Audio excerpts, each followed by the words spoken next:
Abdullah Darros itu di dalam karyanya An-Naba'ul Azim, Nadharat Jadidah fil Quran, diterbitkan oleh Darun Thayyibah lin-Nashr wa Tawzi' di Riyadh, Arab Saudi, cetakan kedua itu tahun 2000. Di halaman 147 sampai 148, Darros itu bertestimoni, karena ma huwa fasun minal mas yu'ti ka kullu dhil'in minhu syi'a'a wa idza nadharta adla'aha jumlah baharatka bi alwanit thaif kulliha fala tadri madza ta'khudhu 'ainuka wa la tada' wa idza wakkalta an-nadhar fiha ila ghairika la ra'a minha aktsaru mimma ra'aita.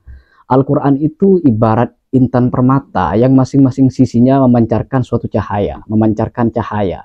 Jika kamu melihatnya secara keseluruhan, sisi-sisi itu akan dikejutkan oleh pusparagam warna, hingga kamu tidak tahu apa yang ditangkap dan yang tidak ditangkap oleh mata. Sebaliknya, jika kamu mempersilahkan orang lain untuk melihatnya, mungkin dia akan melihat lebih banyak warna atau melihat lebih banyak spektrum yang beraneka.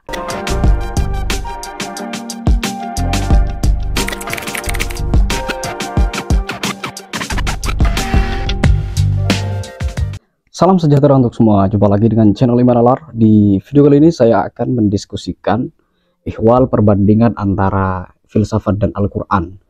Artinya kalau misalkan ditanya mana yang lebih luas antara Al-Quran dengan filsafat, itu tentu akan menimbulkan jawaban yang sangat luas, karena Al-Quran dan filsafat adalah dua entitas yang sama-sama besar, sama-sama luas. Tetapi di video kali ini saya akan mencoba meringkasnya dengan membaca perbandingan keduanya menggunakan sudut pantau mantik atau logika. Nah, di dalam logika ada istilahnya ekstensi dan intensi. Setiap term pasti mengandung dua unsur ini, intensi dan ekstensi. Intensi itu kalau dalam istilah Arabnya disebut mafhum, sementara ekstensi disebut masodak. Intensi itu gampangnya adalah pengertian, sementara ekstensi adalah cakupan. Contoh sederhananya misalkan air. Intensi dari air ialah persenyawaan antara oksigen dan hidrogen. Nah, cakupan dari itu antara lain ya air laut, air sungai, air hujan, air sumur, dan sebagainya. Nah, kalau misalkan ini kita terapkan ke ranah Al-Quran dan filsafat, saya akan mencoba mengawalinya dengan filsafat. Apa intensi dari filsafat? Atau gampangnya apa pengertian dari filsafat? Sebenarnya cukup susah sih untuk mendefinisikan filsafat, tetapi paling tidak kata Bertrand Russell dalam bukunya The History of Western Philosophy and its connection with political and social circumstance from the earliest time to the present day, yang diterbitkan oleh George Allen dan Unwin Ltd, cetakan kedua itu tahun 1947. Di halaman 10 bagian introduction, Russell itu menyebutkan bahwa filsafat itu lokus penelitiannya berada di antara teologi dan sains.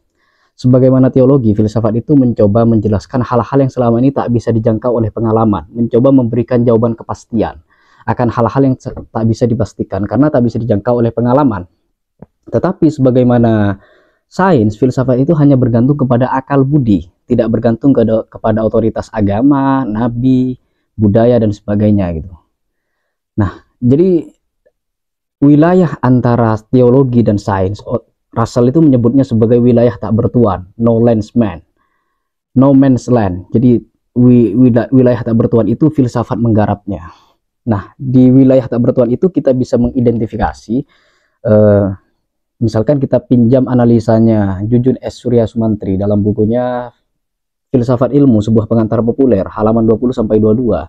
Dia menyebutkan ada 3 karakter dari filsafat. Pertama itu bersifat radikal. Jadi pikiran filosofis itu selalu mencoba memikirkan sesuatu hingga ke akarnya. Karena mau berbicara akar dari segala sesuatu, maka kemudian konsekuensinya filsafat itu harus bersifat universal. Makanya pikiran filosofis itu selalu awet muda, selalu awet lah sepanjang perputaran roda zaman karena sifatnya yang universal. Dan yang ketiga itu karakter dari filsafat ialah spekulatif, bersifat perenungan penalaran, terutama dalam rangka mencari titik berangkat pemikiran untuk mengarahkan pikiran selanjutnya dalam rangka ya mencapai kesimpulan-kesimpulan yang sekiranya bisa diandalkan. Karena itu dari paparan ini secara intensional filsafat itu dikiaskan, dimetaforkan oleh Will Durant dalam bukunya The Story of Philosophy, diterbitkan oleh Simon and Schuster di New York tahun 1933, halaman 1-4. Dia mengibaratkan filsafat itu ibarat suatu pasukan yang menemui suatu daratan, Pasukan itu kemudian mengutus pasukan lain untuk untuk mengurus daratan itu. Ada yang mengurus gunung, sungai, lembah dan sebagainya. Sementara yang pasukan si penemu ini kemudian berlayar lagi. Filsafat ini maksudnya berlayar lagi dalam samudra kenyataan, samudra keberadaan untuk menemukan kebenaran dan kepastian baru. Nah, itu secara intensional gambaran sekilas tentang filsafat. Nah, karena itu kalau misalkan dibandingkan dengan Al-Quran, Al-Quran itu kan bahasanya metaforis, kalaupun bukan metaforis, global dan multi makna, tidak mampu menyajikan suatu pandangan yang utuh, rigid, komprehensif, sistematis, analitis, spekulatif dan sebagainya dibanding filsafat. Jadi jika kita meninjaunya secara intensional, dari sudut pandang intensi, filsafat itu lebih luas ketimbang Al-Quran, karena ya sekali lagi filsafat mampu menghadirkan penjelasan yang sedemikian tajam, mengakar, universal dan logis rasional gitu ketimbang Al-Quran. Tetapi dari sudut ekstensi ada persamaan tapi juga ada perbedaan antara Al-Quran dan filsafat. Filsafat itu ekstensinya, cakupannya sama dengan Al-Quran, yaitu Tuhan, manusia dan alam. Tetapi kalau kita bahas lebih lanjut, kita akan masuk ke poin kedua. Secara intensional, Al-Quran itu kalau dalam definisi yang konvensional di kalangan ulama, Al-Quran itu ialah firman Tuhan yang turun ke Nabi Muhammad melalui perantara malaikat Jibril, diawali dengan Al-Fatihah, diakhiri dengan An-Nas, diriwayatkan sampai sekarang secara mutawatir, kemudian membacanya dianggap ibadah. Itu definisi konvensional dari Al-Quran atau intensinya itu. Kemudian cakupannya apa aja? Nah, kalau berbicara cakupan, saya hendak membaca apa saja tema-tema yang dicakup oleh Al-Quran. Kalau filsafat kan tema-temanya ada Tuhan, manusia, alam. Al-Quran juga begitu. Tetapi sebenarnya Al-Quran melebihi filsafat dari segi ekstensi cakupan. Fazlur Rahman dalam bukunya Major Themes of the Quran, dia menyebutkan ada 8 tema di dalam Al-Quran. Pertama, tema ketuhanan. Yang kedua, tema manusia sebagai individu. Yang ketiga, manusia sebagai masyarakat. Yang keempat, kenabian dan wahyu. Yang kelima, tentang setan dan kejahatan. Yang keenam, eskatologi, tentang akhirat. Yang ketujuh, tentang kelahiran masyarakat muslim. Dan yang kedelapan itu tentang alam semesta. Jadi ada 8 tema di dalam Al-Quran. Dari 8 itu, paling tidak ada 3 tema, ada 3 bidang cakupan, 3 ekstensi dari Al-Quran yang melebihi filsafat. Ekstensi pertama itu eskatologi, tentang akhiratan. Filsafat juga punya gagasan tentang eskatologi, tetapi filsafat hanya mentok mampu membahas konsepsi manusia tentang eskatologi, namun ia tidak mampu menembus apa isi dalam eskatologi itu sendiri. Sementara Al-Quran mampu. Kemudian yang kedua itu Al-Quran itu juga punya tanabuat, kata Abdullah Darros ya. Tanabuat itu ramalan akan masa depan. Filsafat paling tidak hanya mampu memprediksi, tapi prediksinya seringkali jauh dari pasti. Sementara Al-Quran ada beberapa ramalannya yang sudah teruji secara empiris. Misalkan ya, ayat sayuhzamul jam'u wa yuwalluna dubur. Orang kafir itu akan dipukul mundur. Nah, Umar bin Khattab pernah bertanya, itu maksudnya apa? Dan ternyata jawabannya adalah fakta bahwa kemudian setelah beberapa waktu setelah turunnya ayat itu, umat Islam melakukan Fathu Mekah, menaklukkan kota Mekah. Dan ada banyak sekali ayat-ayat dalam Al-Quran yang menyebutkan suatu ramalan, dan ramalan itu terbukti.